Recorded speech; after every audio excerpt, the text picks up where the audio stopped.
Halo guys, Raymond di sini dan ini laptop 60 juta dari Asus. Namanya ROG Strix Car 17 Special Edition. Oke guys, tadi cuma bercanda karena gue ngefans banget sebenarnya sama Gadget In. Tapi sebenarnya topik video ini tuh gue mau bahas gimana caranya orang-orang tuh bisa spend hal-hal mahal tapi tanpa merasa bersalah. Karena sebenarnya orang kalau spending itu tuh sebenarnya jangan di-demonize, jangan dijahatin kok lu spend ini nggak guna dan lain-lain. Kenyataannya that's what money is for.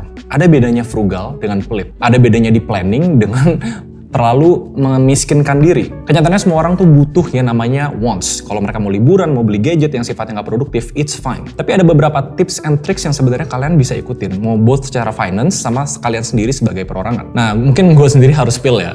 Ini gue nggak pernah spill di tempat-tempat lain. Jadi sebenarnya di tahun ini aja, gue spend buat gadget tuh hampir 370 juta. Gue nggak tahu kenapa pas gue rekap harganya segitu. Awalnya gue kaget. Dan sebenarnya yang lebih membanggakan tuh bukan masalah gadgetnya doang. Gue ada main satu game baru, namanya Diablo Immortal. Kalau kalian tahu itu tuh game yang sangat mengeruk pemainnya secara monetization. Gue kira kayak ya udah cuma beli, ternyata habis 30 juta. Bayangin gue habis 30 juta dalam 1 bulan cuma buat game biar bisa nebas-nebas musuh makin kuat. Rasanya nggak guna gitu. Tapi nah itu sebenarnya yang gue mau kenalin konsep adalah money dial.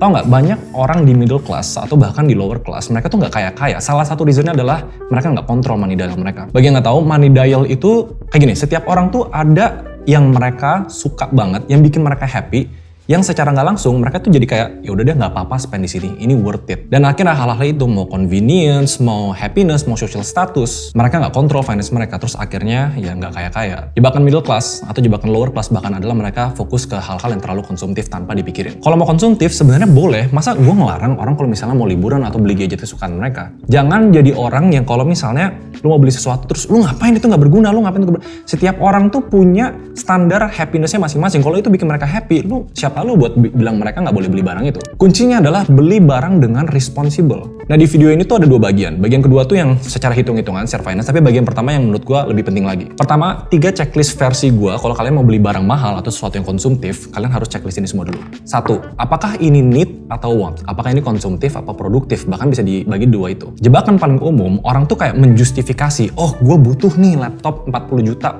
Need. Karena gue butuh kerja gitu. Kenyataannya itu sebenarnya cuma kita ngejustifikasi diri sendiri. Belum tentu kita butuh. Yang kita butuh adalah mungkin laptop 20 juta. Tapi laptop 40 juta itu yang bikin kita happy. Lebih lancar lagi kerjanya. Jangan membohongi diri sendiri. Kalau misalnya ini konsumtif, bilang aja konsumtif. Karena itu yang bakal bikin kalian punya mindset tentang relationship soal uang yang ngaco ke depannya. Itu poin 1. Poin 2, kalian cek.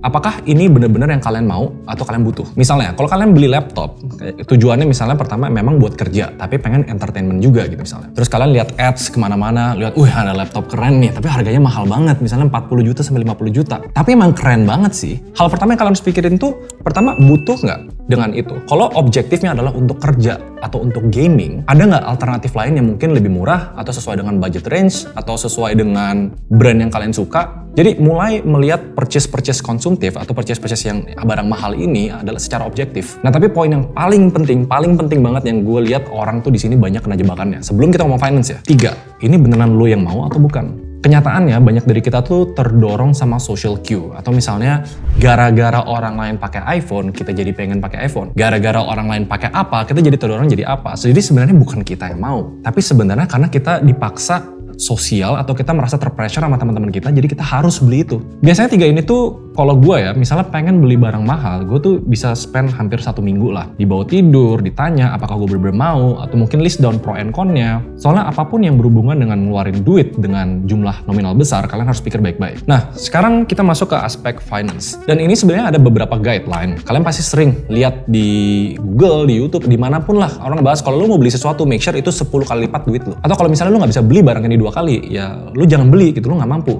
Pertama, itu semua itu nggak ada rumus pasti. Boleh dijadiin guideline, tapi realistis gini, kalau kita mau beli rumah seharga 2 miliar, masa kita harus punya 20 miliar dulu? Menurut gua agak nggak make sense. Bisa jadi kita kumpul 20 miliar berapa lama baru kita kebeli rumahnya, nggak gitu caranya. Sebenarnya simpelnya ada 2 aspek. Pertama, lihat secara cash flow, dan 2, lihat secara aset. Oke, paling simpel, let's say kita mau lihat secara aset. Kalau kalian udah kerja dan udah kekumpul misalnya 1 miliar lah aset ya, terus kalian udah pengen nih suatu barang yang sifatnya konsumtif. Kalian tahu itu konsumtif tapi bakal bikin kalian happy. Mau liburan, jalan-jalan, atau beli laptop ini, sesimpel cek harga laptop ini atau harga liburan kalian itu berapa persen dari total aset kalian. Kalau gue punya rule, kalau misalnya sesuatu yang sifatnya konsumtif banget, gue nggak lebih dari 10%, dan itu sebenarnya dulu main gede. Misalnya beli gadget, misalnya gue main game dan lain-lain, itu jauh dari 10% aset gue. Jadi sesimpel itu aja. Cuma kalau misalnya orang mikir kayak gini, gue mau beli rumah nih seharga 5 miliar, tapi aset gue 10 miliar. Berarti gue nggak bakal beli rumah dong. Nah, makanya di sini mulai masuk ke konsep kedua, yaitu cash flow. Di accounting itu sebenarnya ada rumus. Kalau kalian anak accounting ya, pasti kalian tahu yang namanya amortisasi. Amortisasi itu analoginya, bahasa simpelnya ya, adalah kalau misalnya kalian punya barang nih. Barang ini kalian bakal pakai secara 5 tahun. Harga barangnya let's say bodoh-bodohnya ya 5 juta. Amortisasi itu dihitung 5 tahun dibagi 5 juta, berarti per tahunnya 1 juta. Per bulannya berarti 100, 200, 300 ribu, nggak tahu berapa, nanti angkanya ada di layar ini. Jadi kalian bisa lihat dari aspek cash flow. Rumah yang kalian beli, kalau kalian mau pakai KPR atau pakai DP sekian, make sure secara cash flow itu masuk ke hitungan yang tadi. Jangan sampai uang masuk kalian per bulan, uang keluar kalian per bulan itu tuh nggak tally. Tahu-tahu kalian harus beli gadget nih, cicilan.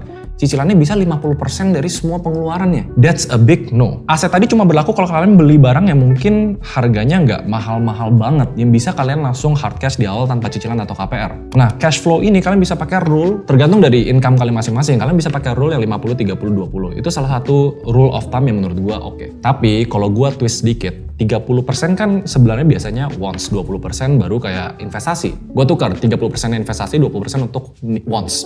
Nah, kalau kalian punya 10 juta, make sure kayak nominal barang yang kalian beli, kalau misalnya kalian cicil, itu nggak lebih dari 2 juta per bulan. Setiap orang tuh beda-beda sendiri ya. Kalau gua sendiri, jangan sampai semua pengeluaran lain yang harusnya investasi, harusnya buat berkebutuhan, itu berkurang kalau misalnya kalian malah wants-nya kegedean. Jadi lihat secara cash flow. Mungkin gue sekilas balik ke awal ya. Kayak kalau di awal kan gue bilang jangan lupa, jangan gengsi, butuh atau enggak, jangan bohong diri sendiri, ada alternatif yang masuk budget range lu nggak. Nah, kalau misalnya kalian udah lihat secara finansial, pertama barangnya kecil, aset oke, lebih kurang dari 10% aset kalian. Kedua, cash flow, make sure kayak kalau cicilan atau di amortisasi, di breakdown setiap bulan sebenarnya pengeluarannya berapa, itu di bawah 20% tadi. Then, kalau semuanya ke checklist, it makes sense buat kalian bisa beli laptop 60 juta ini. Balik lagi, money dial. Money dial itu sesuatu yang kalian tuh kadang tuh nggak mikir kalau misalnya mau spending. Dan kalau gue pribadi, gue tuh money dialnya bukan traveling, bukan barang-barang luxury, gue nggak peduli brand-brand yang gimana, yaitu kalau gue gadget. Makanya sebenarnya gue ngefans banget sama Gadget In. David Gadget In tuh udah gue inget dari zaman dia di kuliah gue dulu ya, sama ya. Dan sebenarnya it's okay buat spending nih. Contohnya Asus ROG nih ya, Strix Scar 17 Special Edition ini tuh kuat banget buat gue main game apapun. Kalau mau detail sebenarnya ada di description, tapi ini bisa sampai i9 3080. Gue kemarin tes pakai VR main Half-Life Alyx yang sebenarnya grafiknya lumayan berat, itu tuh lancar banget. Dan ini details laptopnya menurut gue keren banget ya.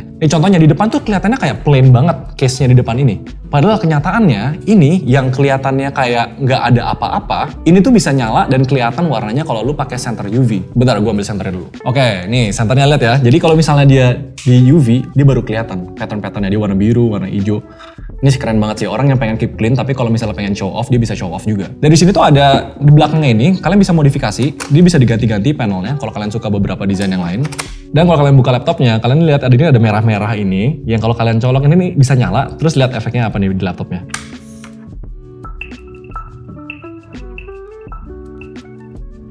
Anjas. Jadi memang ini laptopnya gue salah satu beberapa yang pertama di Indonesia buat kayak actually pegangin laptop. Kalau kalian emang gaming enthusiast banget, menurut gue ini cocok buat kalian. Tapi ya balik lagi, again, mungkin pesan terakhir gue untuk soal konsumtif. Ini kalau menurut gue pribadi, jangan sampai kalian kedoktrin sama semua orang yang kesannya kayak, oh gue expert soal uang. Jangan beli hal konsumtif, jangan beli orang miskin doang beli hal konsumtif. Kenyataannya no. Uang diciptakan untuk di-spend. Ada garis tipis di mana kalian bilang itu hemat, satu lagi tuh kalian self-sabotage. Trust me, ada momen-momennya kalian tuh memang gak apa-apa untuk spend sesuatu yang konsumtif karena it's life. Dan menurut gue, happiness gak perlu ditunda-tunda. Kalau kalian happy ngelakuin sesuatu yang konsumtif, mau traveling, mau makan mewah, mau beli laptop, halo guys, harga 60 juta ini, feel free, asalkan kalian lakuin secara responsible. Oke, harusnya lumayan nangkep ya, sebenarnya gue pengen collab sama David Gadget In, tapi dia kayaknya nggak notice gue. Kalian bantu dong, tag di komen di bawah biar dia notice gue. And mungkin pesan terakhirnya, spend responsibly, tapi it's okay to spend. Kalau kalian suka, like, subscribe, komen di bawah. Oke, sampai jumpa di video selanjutnya. Yuk, Bal, ini sebenarnya nyala nggak sih Bal?